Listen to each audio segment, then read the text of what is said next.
자, 입문서 과정입니다. 민법 및 민사특별법에서 이 입문서 과정에서는 기본적인 제도를 이제 소개하고 그 내용이 기본적으로 어떤 의미를 가지고 있는가를 여러분이 이해해 주시기를 부탁드립니다. 그래서 이 입문 과정에서는 여러분이 전체적인 틀을 가지고 공부를 하신다 생각하시고요.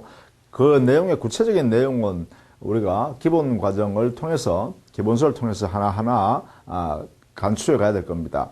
자, 어쨌든 간에 기본 제도를 여기서는 소개하고 그런 의미로서 이렇게 작동하는구나라는 것을 여러분이 알아주시면 되겠다라는 것입니다. 자, 우리 먼저 민법 및 민사특별법이니까 민법이라는 것은요, 기본적으로 이렇게 민법 총칙 구성이 이렇게 되어 있습니다. 그래서 민법 총칙은 민법 전반에 적용되는 그러한 규칙이나 제도들을 여기에 모아놨어요. 그 다음에 물권법, 물건에 대한 권리를 여기서 다 모아놨습니다. 민법 속에 있는 물권법입니다. 그 다음 채권법. 이 채권법이란 것은 사람에 대하여 사람이 권리를 가질 때 그러한 권리를 우리는 보통 일반적으로 재산권 중에서는 채권이다 이렇게 표현해요. 그래서 물권법은 사람이 물건에 대해서 갖는 권리, 그것을 민법에서 다루고 있고 그걸 물권법이라고 그래요. 민법 안에서요. 그리고 채권법은 사람이 사람에 대해서 권리, 즉 힘을 쓸 수 있는 권리를 가지고 있을 때 우리는 채권이라고 하고, 그러한 채권을 규율하기 위해서 만든 법이 민법 중에서 채권법이라고 그래요.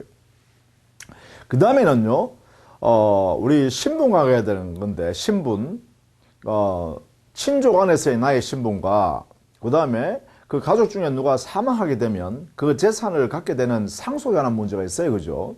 이런 것을 우리는 가족법이라고 크게 하는데, 이 가족법 안에 말입니다. 여기는 크게 두 가지로 나눌 수 있어요. 우리 시험 범위는 안 들어갑니다. 여기는 시험 범위는 아니에요. 그러나 우리는 민법 안에 바로 친족 관계를 규율하는 법과 친족법, 그리고 그 친족이 같이 가족들이 살고 있다가 가족 중에 재산을 갖고 있던 분이 사망하시면 그 재산은 저 재산을 갖고 갈 수 없으니까 거기에 가족들 중에 일정한 범위 안에 있는 사람들한테 그 재산을 상속받을 수 있는 권리를 부여한단 말이죠. 그러한 법 체계를 이제 정리해 놓은 것이 바로 상속법입니다. 그래서 우리가 가족 관계 안에서 발생할 수 있는 신분 관계를 가지고 기초로 하는 법이 바로 친족 상속법이에요. 다만 그러나 우리 시험 범위는 여기에는 들어가지 않는다는 것이죠. 그럼 우리 시험 범위는 여기에 들어가요. 여기 주로. 그래서 이 공부를 민법을 할 때는요, 민법 전반에 적용되는 총칙과 물건에 대한 권리에 관한 법, 물권법하고 사람이 사람에 대해서 행사할 수 있는 재산인 채권법, 이 세 가지를 우리가 주로 공부하는데요. 채권 중에서도 주로요, 우리는 이 세상에서 계약을 통해서 거래를 하게 되잖아요. 그죠? 즉 사람과 사람이 거래를 하게 돼요. 이러한 거래 과정이 바로 계약을 통해서 이루어지기 때문에 이 계약관계에 분쟁이 발생할 수 있는 영역이 많기 때문에 그것을 규율하기 위해서 만든 법이 계약법을 중심으로 해서 우리 공부한다는 거예요.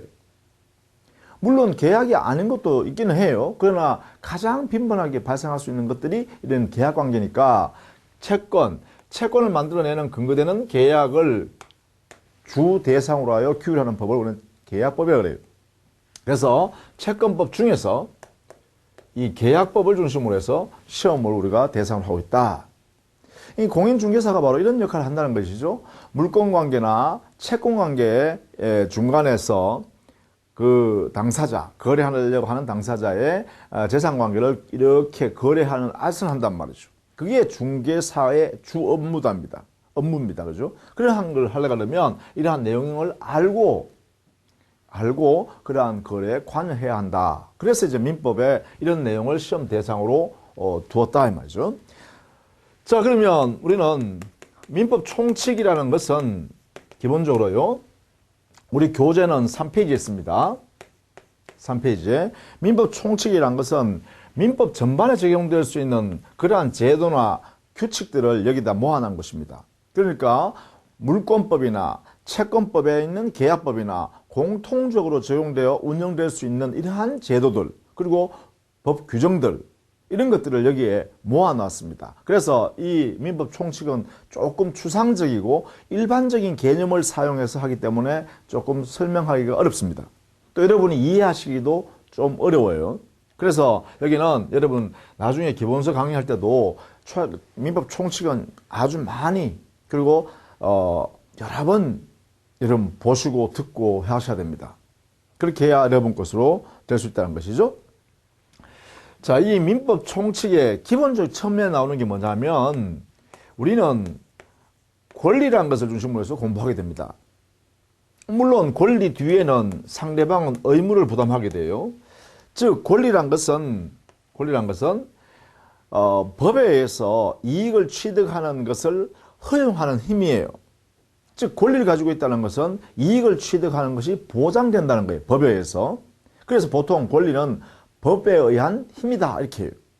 그래서 우리가 분쟁이 생겨서 내 이익을 취득해야 되는데 상대방은 손해를 봐야 돼 내한테. 그런데 상대방이 손해를 보지 않겠다고 버티면 어떻게 해요? 우리는 법원을 통해서 소송을 하죠. 그래서 법원을 통해서 소송을 한다는 것은 뭐죠? 결국은 법에 의하여 상대방의 손해를 발생시키고 내가 그로 인하여 이득을 취하는 것을 법에 의하여 내가 실현하겠다는 거죠. 이게 바로 권리란 거예요. 그래서 권리는 기본적으로 법에 의한 이익을 취득할 수 있는 힘입니다. 이것을 이제 권리라 그래요. 따라서 의무는 당연히요, 법에 의해서 강제되는 불이익이죠. 따라서 권리자가 이득을 취하면 그 상대방 의무자는 손해를 봐야 됩니다. 이러한 권리 의무가 우리 법을 공부하는 데서 가장 기본입니다. 이러한 권리가 또는 권리 뒤에는 반드시 의무가 붙어 있어요. 누군가 이득을 취한다는 것은 상대방 누군가는 손해를 봐야 되죠. 손실을 봐야 되죠. 불이익을 받아야 됩니다. 그러한 관계를 권리 의무라고 그래요.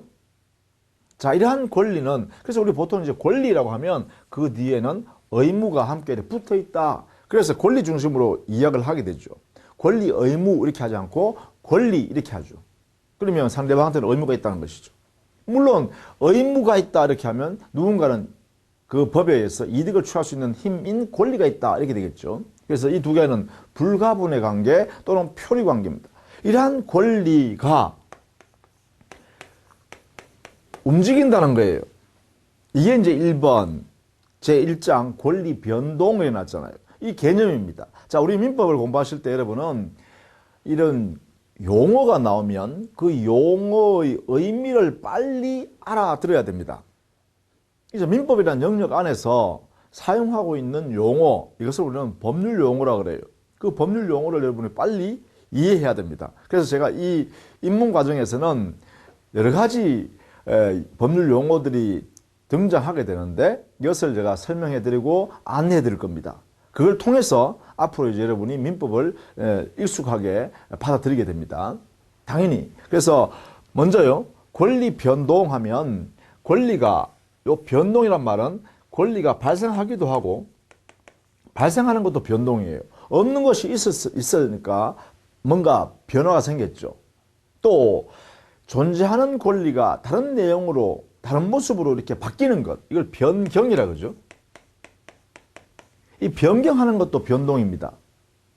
또 만약에 존재했던 권리가 이 세상에서 사라지는 것도 권리가 변화되는 거죠. 따라서 권리가 소멸하는 모습도 변동에 해당됩니다. 그래서 권리의 변동이란 것은 그 권리가 발생하거나 변경하거나 소멸하는 이런 전 과정을 우리는 권리 변동이라고 한마디로 한다는 것이죠. 이렇게 해요. 그러면 결국은 권리의 변동이라는 것은 권리가 발생하거나 변경하거나 소멸하는 이 전체를 말하는데 이것은 곧 당사자 사이에서는 만약에 당사자라고 하는 것은 뭐냐? 당사자. 이것은 바로 당사자라는 의미가 당의 행위와 관련되어 있는 사람이라는 이야기예요. 그 행위와 관련되어 있는 사람. 그러면 그 행위는 뭐냐? 권리 의무와 관계되어 있는 사람. 이걸 당사자라고 해요. 그러니까 우리는 사람을 보통 갑이라는 사람, 을이라는 사람 이렇게 표현해요. 그래서 보통 일반적으로 보통 사람을 지칭할 때는 갑, 을, 병, 정 이렇게 표현한다는 거죠. 그러면 일반인은 갑과 을 사이에 이렇게 권리 의무가 발생했다. 이게 뭐예요? 권리 변동이죠. 권리 의무 관계가 이렇게 생겼다. 라고 하면 뭐 이 사람한테 권리가 생기면 여기에 의무가 생길 것이고요. 여기에 권리가 생겼다면 여기가 의무가 이렇게 생기겠죠. 이런 관계가 되겠죠. 이런 관계를 뭐라 하나? 이걸 우리는 권리 의무 관계, 요 줄여가서 우리는 권리 관계 이렇게 표현해요. 이 권리 관계를 우리는 뭐라 하냐? 민법이 끼어들면, 이 민법이란 법이 끼어들면 이렇게 권리와 의무 관계가 만들어진다는 거예요. 그래서 민법이라는 법률이 여기에 끼어들어 있는 관계다. 이런 의미에서 법률 관계라고 하기도 해요. 다 같은 말이에요. 여기에는 법률 관계, 권리 의무 관계 또는 권리 관계, 그 다음에 권리 변동. 이 세 가지는요, 같은 의미예요. 즉, 그러한 관계에 있는 당사자에게 법률 관계가 있다라는 것은 권리 의무 관계인 권리 관계가 발생되어 있다는 것이고, 그것은 권리의 발생 변경 소멸이라는 이 변동 현상이 생겼다라는 거예요. 이것을 우리는 법률 관계라고 한다. 이 법률 관계는 뭐냐? 민법이라는 법률이 끼어들어서 권리 의무 관계로 나타난다. 이런 거예요. 그것을 우리는 의의에서 이야기하고 있어요. 우리 교재에 보시면 앞으로 이제 민법 기본서가 나갈 텐데, 여러분 보실 텐데, 거기 보면 의의라는 말을 많이 써 있습니다. 제목에. 이 의의라는 것은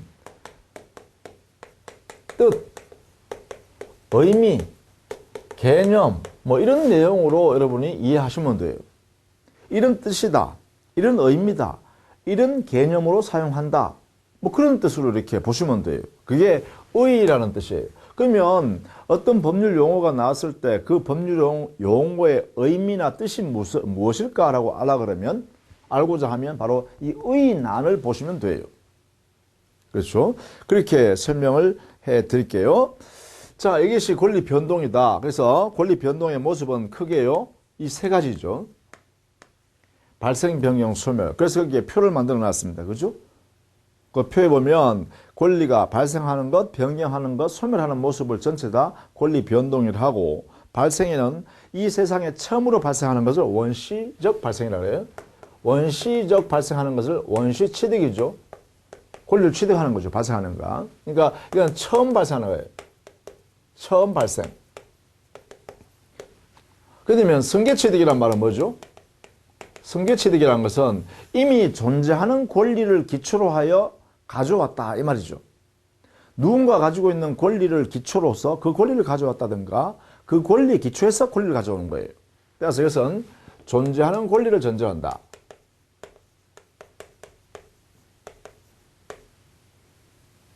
이것을 전제로 하는 전제가 이래 되나요? 전제로 하는 권리 취득입니다. 이거는 처음 발생하여 취득하는 거고요. 권리를 취득하는 거예요. 예를 들면 어떤 게 있어요? 건물을 신축했다. 이런 걸 예를 들겠죠. 이 세상에 없는 건물이 하나 만들어지면 그 건물에 대한 소유권이 이 세상에 처음으로 발생하겠죠. 대표적인 예입니다. 그죠? 예를 들면 갑이라는 사람이 건물 소유권을 가지고 있다가 말이죠. 자, 여기서도 소유권 할 때는 이렇게 글자를 생략할 때는 한 글자만 쓰고 동그라미를 제가 이렇게 하겠습니다. 앞으로 계속요. 뭐 우리가 설명할 게 너무 많으니까 줄여서 쓸 때는 전부 다 이렇게 하겠습니다. 자, 갑이라는 사람이 자기 소유권을, 건물 소유권을 가지고 있다가 만약에 을로부터 대금 10억을 받고 소유권을 넘겨줬다고 한번 해볼까요? 이렇게. 그러면 을이라는 사람은 소유권을 취득하게 되죠. 이렇게. 소유권을 취득하게 돼요. 그렇다면 을이라는 사람에게는 소유권이 없던 소유권이 발생하게 된다는 것이죠. 이렇게. 자, 이때 을의 이 소유권 발생이란 것은 이 앞에 있는 갑이 가지고 있는 소유권이 있었기 때문에 취득하게 되는 것이죠. 앞에 사람의 소유권이 없다면 당연히 을은 소유권 취득할 수 없습니다. 이때 이 바로 을의 소유권 취득은 여기죠. 승계해서 취득한다. 이렇게 표현하겠죠. 이렇게요. 왜냐하면 존재하는 권리인 갑의 소유권을 전제로 해서 권리를 취득하는 거잖아. 그렇죠? 이런 모습이면 전부 다 우리는 승계 취득이라고 하자 이렇게 하는 거죠. 승계, 받아들인다. 이어서 받아들인다. 그죠? 자, 이렇게 설명을 좀 하자. 그 다음에 권리가 변경하는 것은요, 권리를 구성하는 요소를 보면, 권리의 요소, 여기는 권리를 가지고 있는 사람을 주체라 그래요. 주체가 구성되어 있고, 그 다음 권리는 내용을 갖고 있습니다. 내용을. 그리고 권리는 일정한 작용을 합니다. 그래서 권리를 구성하는 요소는 최소한 이 세 가지로 구성된다는 거죠. 권리를 가지고 있는 사람인 주체, 그리고 권리 내용을 가지고 있으니까 내용, 그리고 권리는 누군가에게 작용을 해서 이익을 실현한단 말이죠. 그래서 작용하는 내용, 이 세 가지로 권리가 구성돼요. 그렇다면 이 주체가 변경되거나 아니면 내용이 변경되거나 아니면 작용이 변경한다면 이것은 권리 자체가 변경하는 것이 되겠죠. 그래서 권리 변경의 모습은 세 가지가 있다. 권리의 변경에는 주체의 변경, 내용의 변경, 작용의 변경이 있다. 이렇게 할 수 있겠죠. 주체의 변경은 바로 이거죠. 갑이 소유권 갖고 있다가 그 소유권을 을한테 넘겨줘버리면 소유권자라는 주체는 갑이었다가 을로 변경되죠. 여기에 해당됩니다. 그죠? 대표적인 것입니다. 대표적인 것. 자, 이런 식으로 표현을 하고 있습니다. 용어를, 그죠? 자, 이게 권리 변경에 관한 이야기예요. 그 다음에 권리가 소멸하는 걸 볼까요? 권리 소멸의 모습은 두 가지 형태로 나눌 수 있어요. 예를 들면 건물이 존재하는 건물에 즉 갑이 소유권을 갖고 있었는데 그 건물이 불이 타서 다 허물어졌다 해보세요. 또 그 건물이 바닷가에 있었는데 해일이 쳐서 건물을 싹 쓸어가 버렸다 해보세요.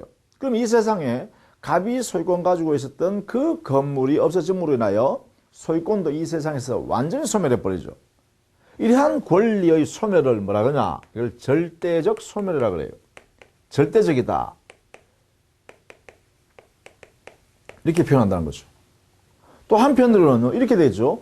이 예처럼 갑이 을한테 소유권을 돈을 받고 팔았다라고 하면 이 갑의 입장에서 보면 자기 호주머니에 있던 소유권이 사라져 버리는 거잖아요. 그렇죠? 따라서 갑이 자기가 가지고 있던 소유권을 다른 사람한테 넘겨주는 순간에 자기에게는 소유권이 소멸합니다. 그런데 그 소유권은 이 세상에서 완전히 없어지는 것이 아니라 다른 사람한테 가 있을 뿐이죠. 이러한 소멸을 우리는 상대적 소멸이라고 한다.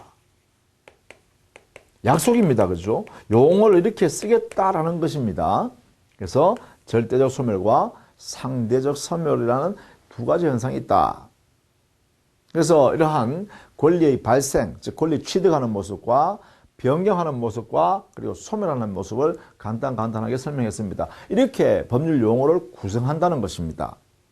여러분 이렇게 이해를 해주시면 좋겠죠. 자, 그런데 이러한 권리가 발생, 변경, 소멸 이러한 현상이 발생하려고 그러면 기본적으로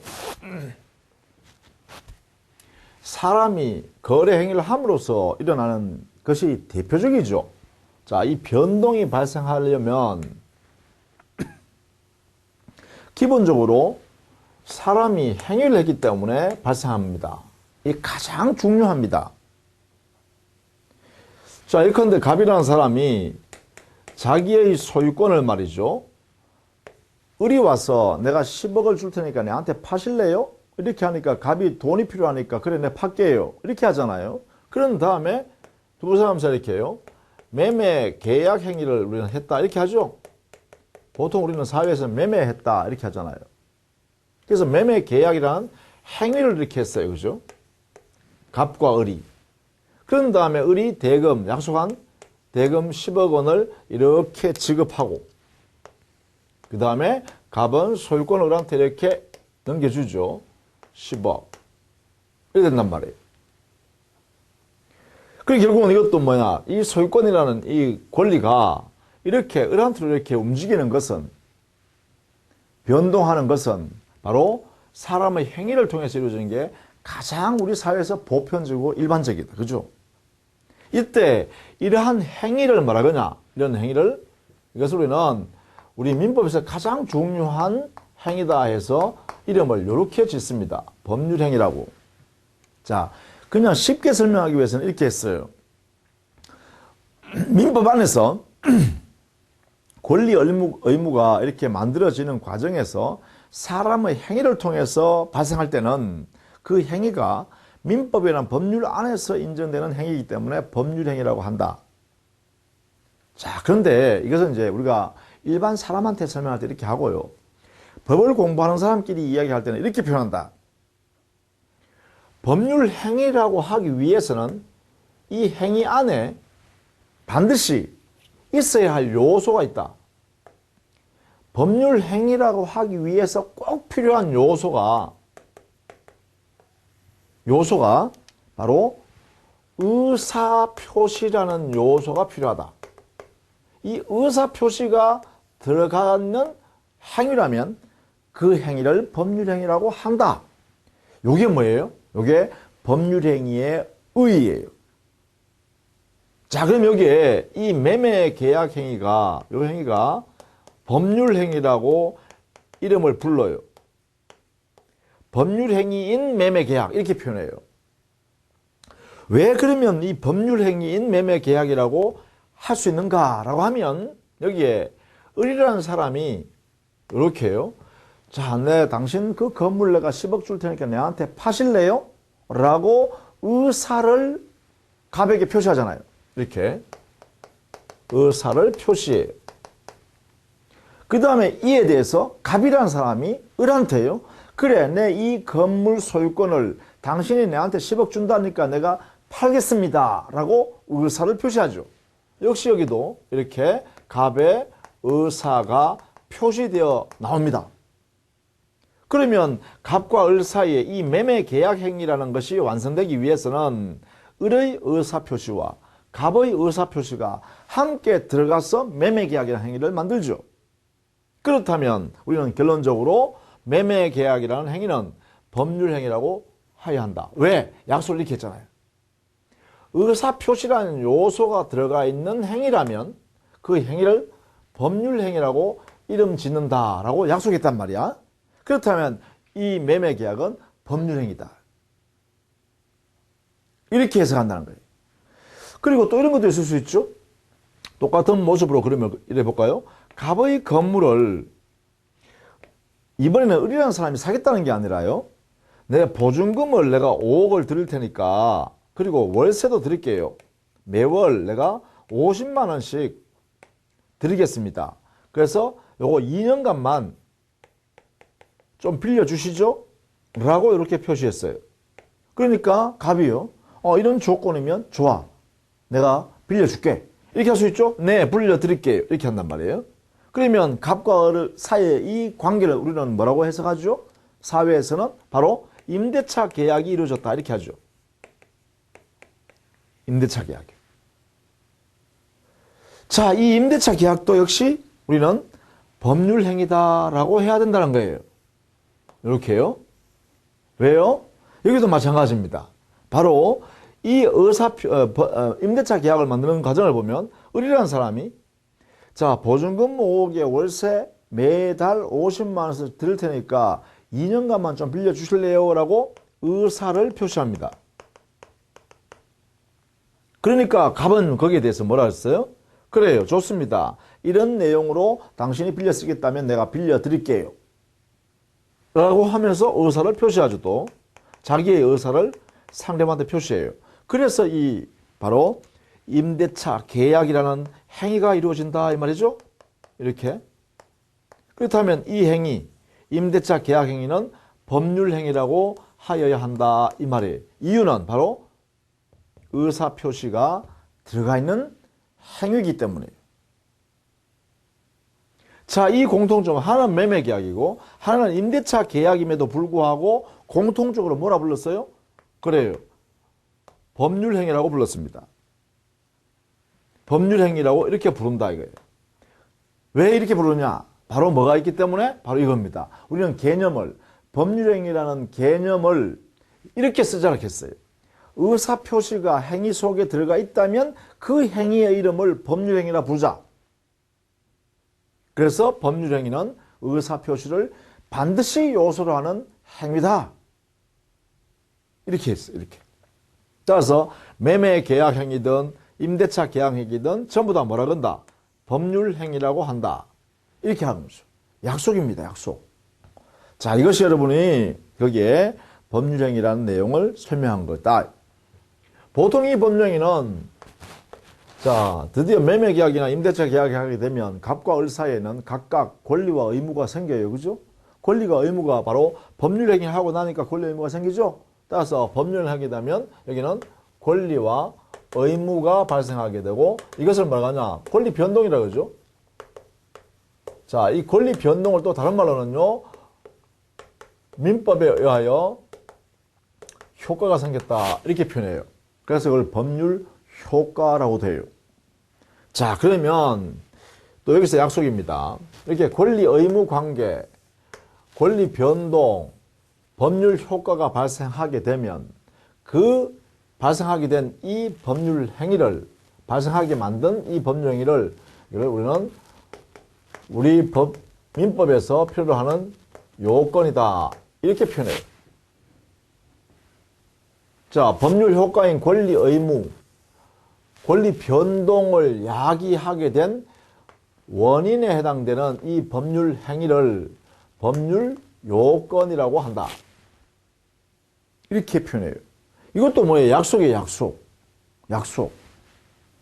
법률 행위는 법률 요건이다. 이렇게 표현하자는 거예요. 이렇게 법률 행위는 법률 요건이다. 이렇게. 그러니까 우리가 지금 처음 입문 과정이기 때문에 이런 용어들이 무수히 많이 나올 거예요. 앞으로 여러분 공부하시면서 민법을 공부하시면서 우리 사회에서 쓰지 않는 민법 안에서만 쓰는 법률 용어들이 다양하게 나타납니다. 그런 것들을 여러분이 이제 정확히 민법적으로 이해하고 알고 아셔야 돼요.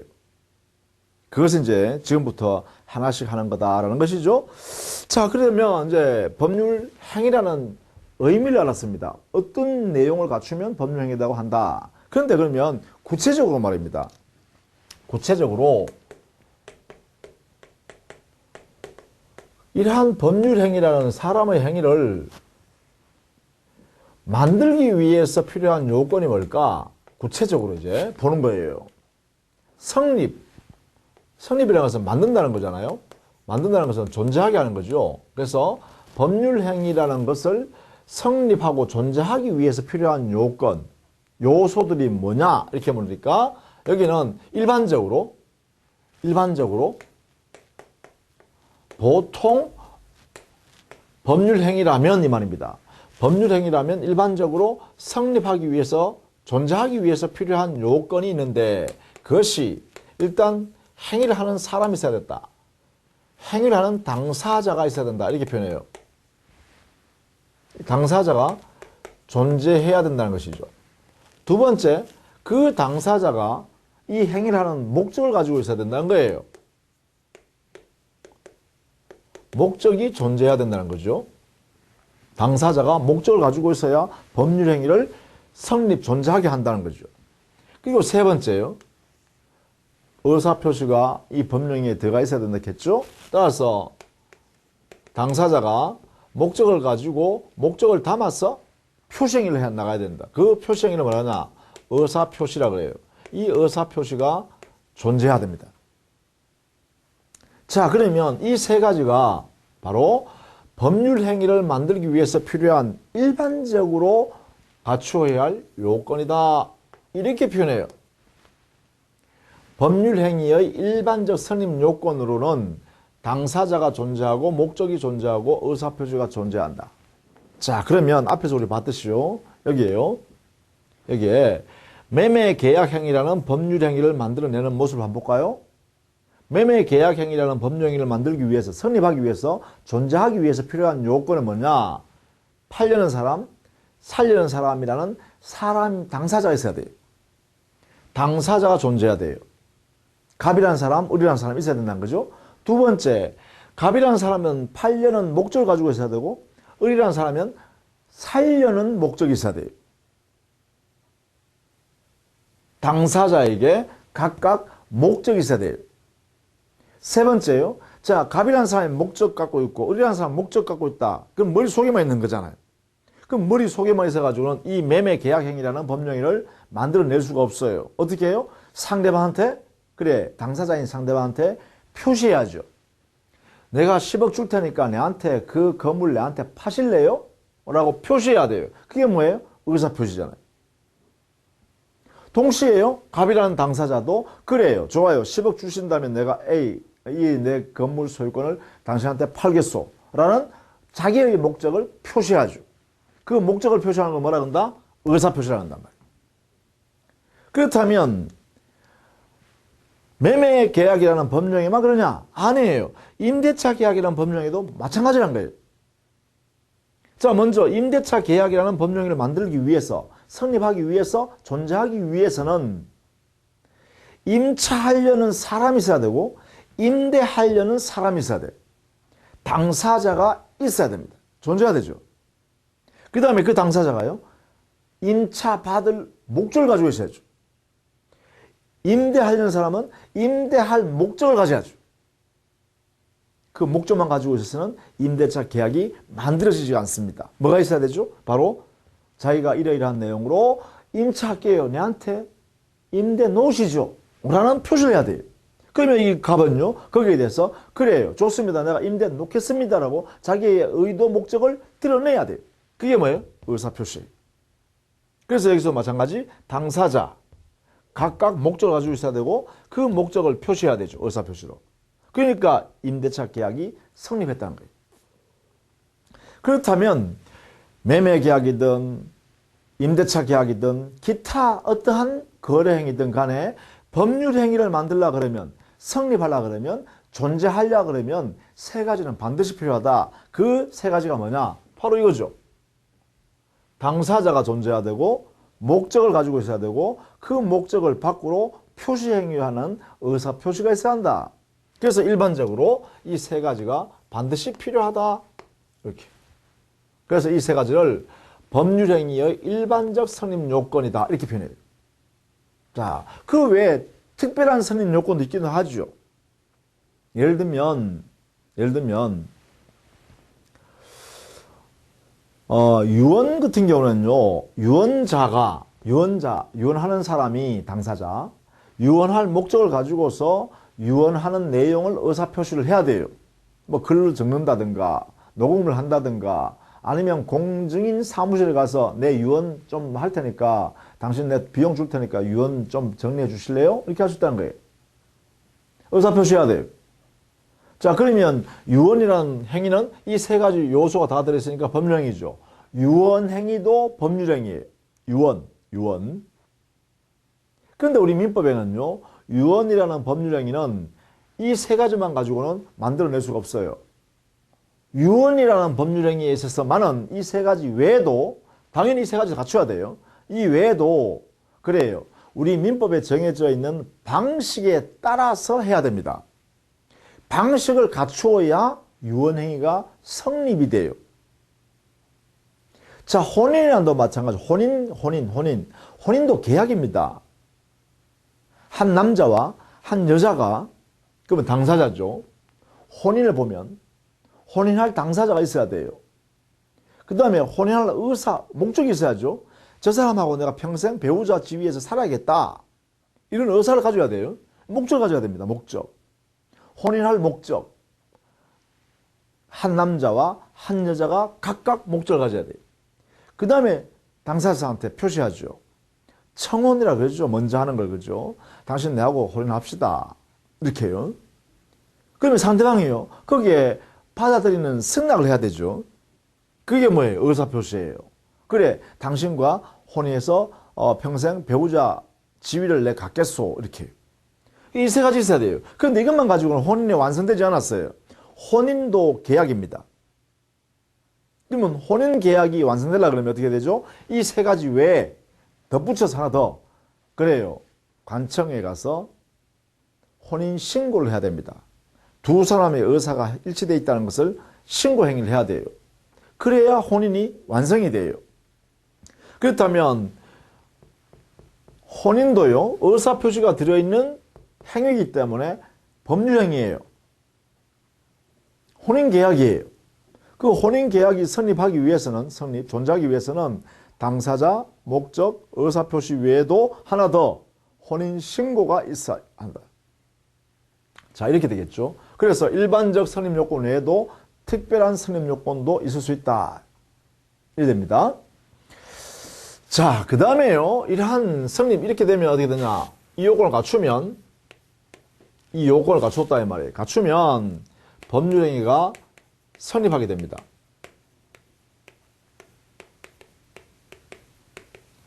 성립했으니까 존재하게 되죠. 누구든지 볼 수 있습니다. 아, 여기에 법령이 있네? 이렇게요. 자, 그러한 이 법령이가 다시요. 그 법률행위가 유효하기 위한 요건이 필요합니다. 이 유효 요건이라는 것은 다른 말로 하면 권리 의무라는 효력이 발생하기 위한 요건입니다. 이렇게요. 그래서 자, 여기에 성립 요건만 갖추었다고 당연히 권리 의무가 발생하는 것이 아니라 성립 요건이 갖추어지면 여기에 존재하게 됐습니다. 이렇게. 이 존재한 법률행위가 유효다. 이것은요, 권리가 발생했고 의무가 생겼다 이 말이죠. 이런 관계로 바뀌기 위해서는 일정한 요건이 또 필요합니다. 요것으로 인하여 뭐라 하냐면 유효요건, 효력요건 이렇게 해요. 이렇게요. 법률행위의 유효요건, 효력요건이라고 한다. 이것도 약속입니다. 일단 이걸 전제로 했어요. 성립했다는 것을 전제로 해서 이렇게 그 다음에 성립되어 있는 법률행위가 이렇게 권리 의무가 발생하는가? 이렇게 본다는 거죠. 여기에는 각각 당사자는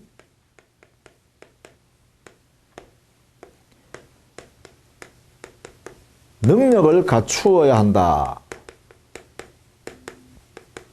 요것이 이제 당사자의 효력 요건입니다. 당사자라는 사람, 이 사람이 갖추어야 할 요건이에요. 이게 첫 번째. 두 번째요. 존재하고 있는 목적 이 자체가요. 목적, 존재하는 목적이 확정할 수 있어야 되고 그 다음에요. 실현 가능해야 되고 그 다음에 대한민국의 법 규정을 위반되지 않아야 합니다. 그 목적이 적법해야 되고 그리고 사회 질서에 위반되지 않는 즉 사회적으로 허용될 수 있는 목적이어야 합니다. 사회적으로 받아들일 수 있는 목적이어야 합니다. 이것을 우리는 사회적 타당성이라고 그래요.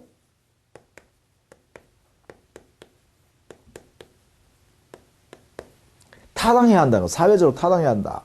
이 네 가지 요소를 갖추어야 목적이 유효하다 이렇게 한다는 거죠. 그 목적의 효력 요건은 확정 가능 적법 사회 타당성을 모두 갖출 것 이렇게 되겠죠. 그러면 이 네 가지가 법률행위의 효력 요건이기도 하다 이 말이죠. 그 다음에 세 번째요. 존재하는 의사표시는요.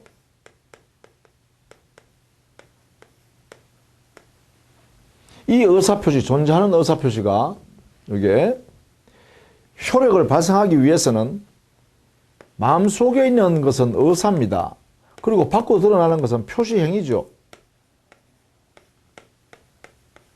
이렇게요. 이 의사표시가 완전히 일치되도록 해야 합니다. 일치. 자, 여기에 있는 당사자가 자기의 의사를 마음먹은 대로 드러나야 된다. 상대방한테 표시해야 된다는 거죠. 그리고 이것만 가지고 안 됩니다. 하나 더요. 이렇게 의사를 마음먹은 대로 표시하는 일치되게 했는데 여기에 외부로부터 사기나 강박이 없는 상태에서 자유롭게 의사결정해야 되기 때문에 사기나 강박이 없는 상태일 것. 이 상태가 의사 마음먹은 것을 의사를 밖으로 드러내는 표시행위를 할 때 일치되도록 할 때 다른 사람으로부터 사기나 강박을 당하지 않은 상태에서 이루어져야 한다. 이 상태가. 그래서 이게 사기나 강박이 없을 것,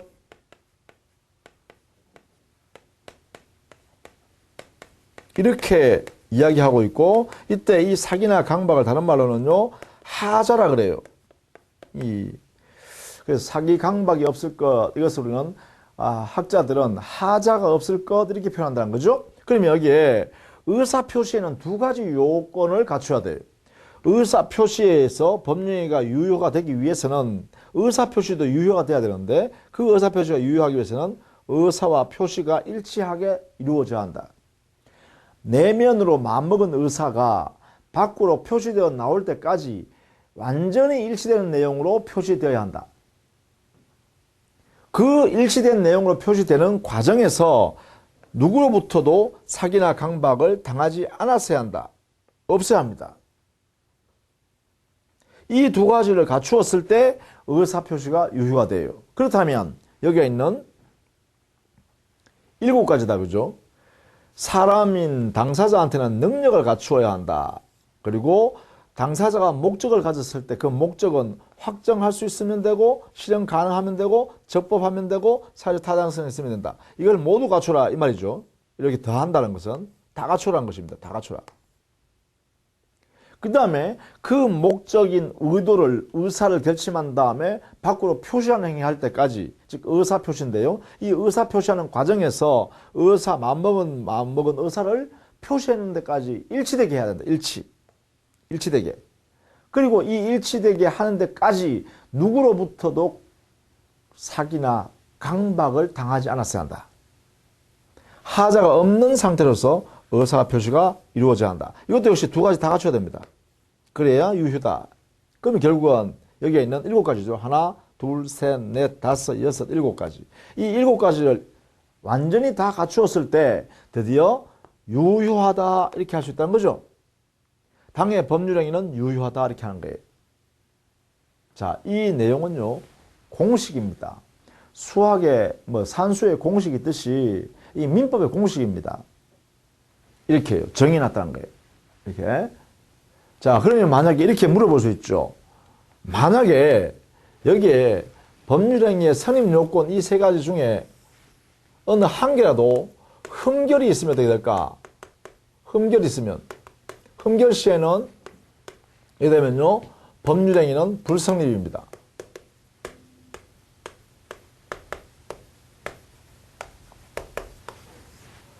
불성립이니까 존재하지 않는다 이 말이죠.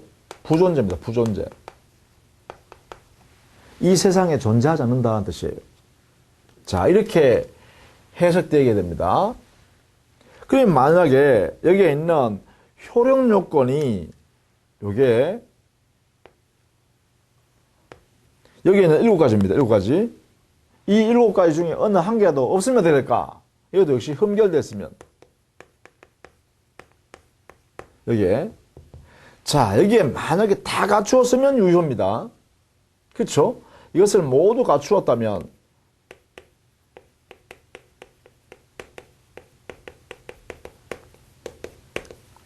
유효, 권리 의무가 발생했어요. 그런데 만약에 흠결이 됐으면 어떻게 될까? 이때는요, 당의 법률행위는 유효라고 확정할 수는 없죠. 그래서 보통 효력이 안 생겼거나, 자, 이것만 있으면 괜찮은데 우리 민법에서는 또는 취소할 수 있다라는 이런 제도를 만들어 놨어요. 그래서 이렇게 된다는 것이죠. 흠결이 있다면 이렇게 해요. 이렇게 무효가 되거나 또는 취소가 된다. 이건 누가 정하냐? 이게 바로 민법에서 정해놨습니다.